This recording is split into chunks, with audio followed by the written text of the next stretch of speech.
Everybody should have their ramp and their car, their eraser, and their paper protractor.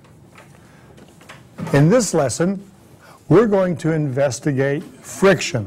When we talk about friction, we're talking about a phenomenon when two objects move against each other. For example, you take your hands and go like this. Do you feel them get a little bit warm? Try it again, ready? And then do this. By taking your two hands and rubbing them together, you can experience friction. You can feel the heat. In fact, put your hands together, do this. Do it 100 miles an hour. No, stop. At 100 miles an hour, your hands would catch fire, maybe, because the friction would build up so much, the heat would cause a lot of damage. In fact, your body has a mechanism that if you rub something over and over and over again, your body is like, hey, too much friction, stop. And it sends fluid there and you get a blister. And that's a good reminder that too much friction. Now, some of the ways you could overcome that is by, what could we do to make our hands so that they move easily together? We could add lotion or oil. When you add oil to something, you reduce friction. You know, I'll tell you, friction is on any two objects that move. And even a rock, when you throw a rock through the air moves across the surface of the rock, slowing it down a little bit and giving off a little bit of heat energy. If the rock goes faster, the air has to move faster, and there's more friction. In fact, if you've ever seen a shooting star or a falling star at night, that is a piece of stone, glass, or metal that's going through the atmosphere so fast that it catches fire. The space shuttle was one of our ships that went into space as a rocket and came back as a glider. When it starts to re-enter the Earth's atmosphere, it's going so fast that the air goes across the wings and actually, because of friction, gets hotter and hotter and hotter. Special tiles are put on the outside and on the leading edge of the wings to keep it cool. So friction is when any two objects move together. And we're going to test some objects moving together to see about friction. Now, there are ways to reduce friction. I talked about lotion or oil. Today when I was driving my car, I noticed that it was getting hot. The engine light was getting hot. And I stopped and I checked something in my car. You see, inside the engine, when the valves and the pistons and things are moving, metal against metal, lots of friction, gets very hot, very hot. In order to cool that down, I put oil into my engine. And the oil then makes the movement of the parts less friction. And as the oil gets hot, it's pumped down and cooled and brought back in. So you never want to drive your car with low oil, because the friction will build up so much that the metal might expand, and then you've got a ruined engine. So oil or even water, there's different ways to reduce friction. Without friction, I couldn't even sit in this chair. I'd slip right out. I certainly couldn't walk across the classroom. Think of it like this. Have you ever been on where there's a lot of ice and tried to walk and how difficult it is? You see, ice reduces friction. So we need friction in order to pick things up and to move from one place to the next. So today we're going to be investigating different objects, how they move, how friction affects the movement of objects. But before we start that, there's some new words we need to talk about besides friction. Angle, protractor, and average. So I'd like to spend just a moment to go over a few of these words before we get started. Angle. An angle is a way to describe two line segments. For example, if I have a line segment like this and another one like this, this measure in between here is called an angle. And this is a special type of angle. I like to put a little square there. We call this a right angle. Maybe you've heard of that, a right angle. Now, a right angle is actually a measure of 90, and this is important, 90 degrees. Now, that's not like a thermometer. This is a different type of degree. And so what they mean is, right from here to here is 90 degrees. That's a right angle. I can make one of these with my hand. This is my hand right here, and a right angle between here and here, 90 degrees. And if I look up at the ceiling, and you look up at your ceiling, you can see right angles everywhere. Ceiling tiles are right angles. If I look across the room here, the lights are right angles. Even the doorway and the door is a right angle. We like to build with right angles. 90 degrees, L. Nature, you don't see a lot of right angles in nature. That's a 90 degree. What if it's smaller than 90 degrees? Here, let's start with the bottom line right here. And let's make it about that size. Now see how it's not up here? I'm going to make a dotted line. It's not there. It's less than that. And we're talking about this space in between here. This is called, it's less than 90, so this one's about 45 degrees. And we call that acute. It's an acute angle. Okay? All right? So I can make that with my hand also. Okay, 2 fingers. Acute angle. Right angle. Acute angle. So if we're going to measure something that's falling down, here is a gradual fall, and here is a big fall. So we need one more type of angle. We have a right angle, it's 90. Acute angle is anything less than 90. But what if we have an angle that's like this? There's one segment, and it's way over here. Let's check it out. That's more than 90. In fact, that one's about 120 degrees. And we call that, and this is a funny word, say this word with me, obtuse. Obtuse is an angle that is larger than a right angle. Obtuse. And boy, I don't know, I don't think I can make this one. I can make a right angle, I can make an acute angle, but I can't make, maybe some of you, your thumbs bend back more, but I can't make an obtuse angle. So those are the 3 angles that we're going to be talking about. We need something to measure them, and that's where this comes in, the protractor. Okay, all right, this protractor starts here in the middle. Often we can put it, line it up in the middle here, and you see 0 degrees going this way all the way to 90, and then it gets bigger. Or you can start on this side, 0 degrees, on the outside, 90. So a protractor you can use either way. This is the protractor you'll be using today. It's a ramp angle protractor. And I've already had these ready for you.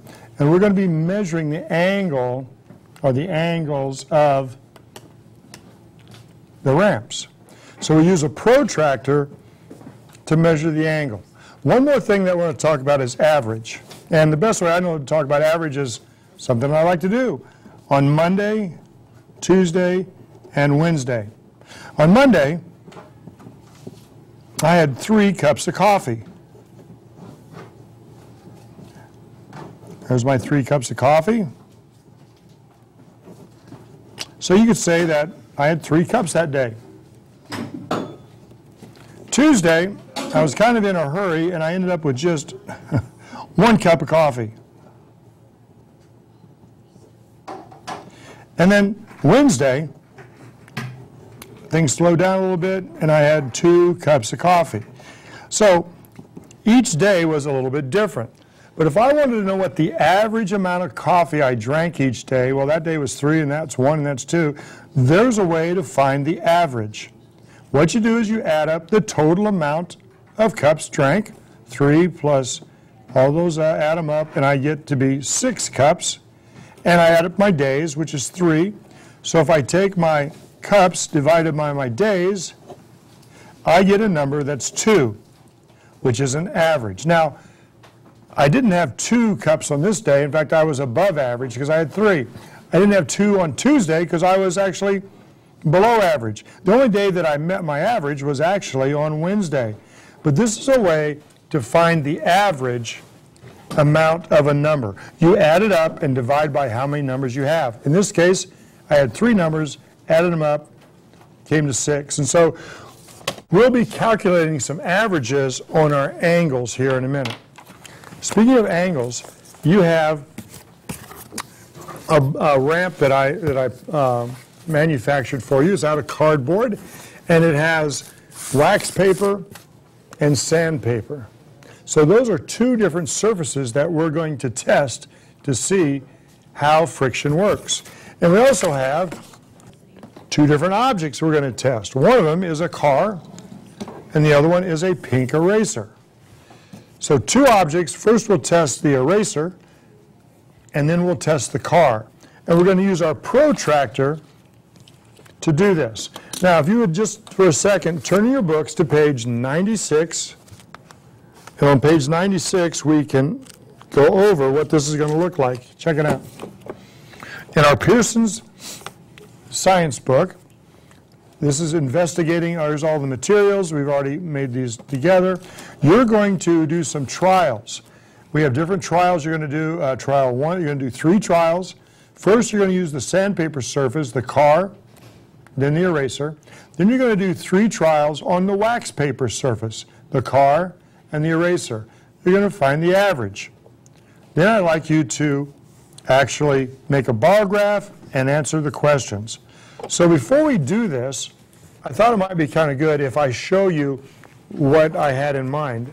And we're going to use the center, the cardboard here.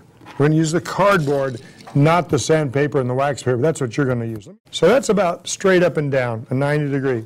My protractor says 90, but we're not going to be so steep. That's way too much. And I'm going to try this just here in the middle. Let's do the car first, all right? So I know if I put my car flat, it doesn't move.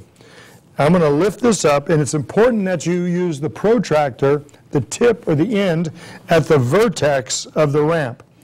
And I'm going to lift this up and see when my car goes to the bottom. There's 0, 2 degrees. I mean, I only had to lift it just a little bit to get 2 degrees. 1, 2, 2 degrees again. So I don't have to lift this ramp. Not much friction between the wheels and the cardboard. I'm going to do it one more time. We'll do 3 trials. Ready? 2 degrees. And I recorded that right here. Check it out. On trial 1, 2 degrees on cardboard. On trial 2, 2 degrees.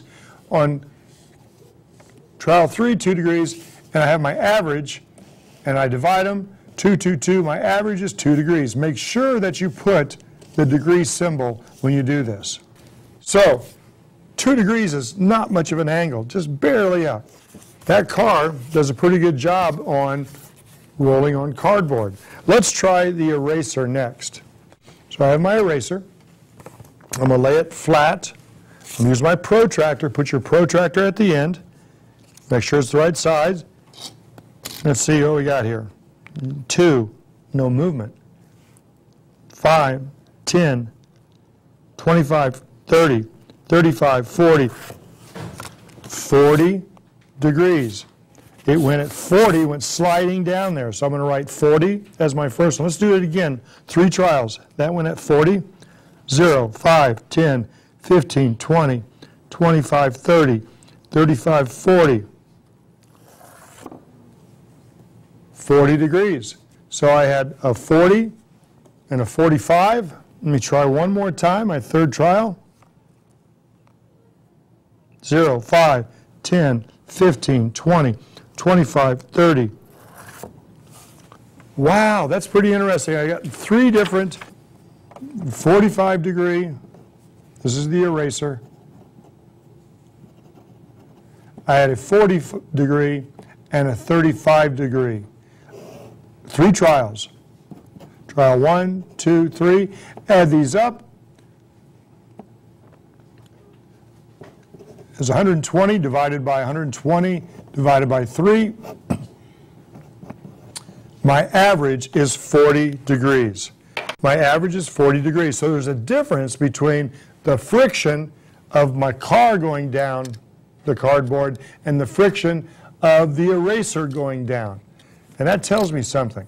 Now before you get started, let me share with you, I had a couple other schools some of the students that actually have done this project, and maybe you can learn from them, and I'll add your investigation to this. Check it out. Here is students that did a really nice job on this, and I really liked how they worked together. These students are doing an investigation on friction and the angle it takes for an eraser to move. Go ahead. Here, you know what? Why don't you do it like this so that he can lift? Okay? So now it's you lift super slow. 15, 20, 25, 30, 35, 40, 45, 50, 55. We're fourth graders from Bridgeport Elementary, and we're going to try a friction test with the eraser. 5, 10, 15, 20, 25, 30, 35, 40. 40. Now we're going to try it on the skinnier side. 5, 10, 15, 20, 25, 30, 35. So when we lay it flat on the larger side, it goes to 40 degrees, and when we lay it on the skinnier side, it goes 35 degrees. Wow. Okay, you saw that. That was one of their trials. So go ahead, start your investigation. I want to see your results, how you collect your data, and make your bar graph. Good luck.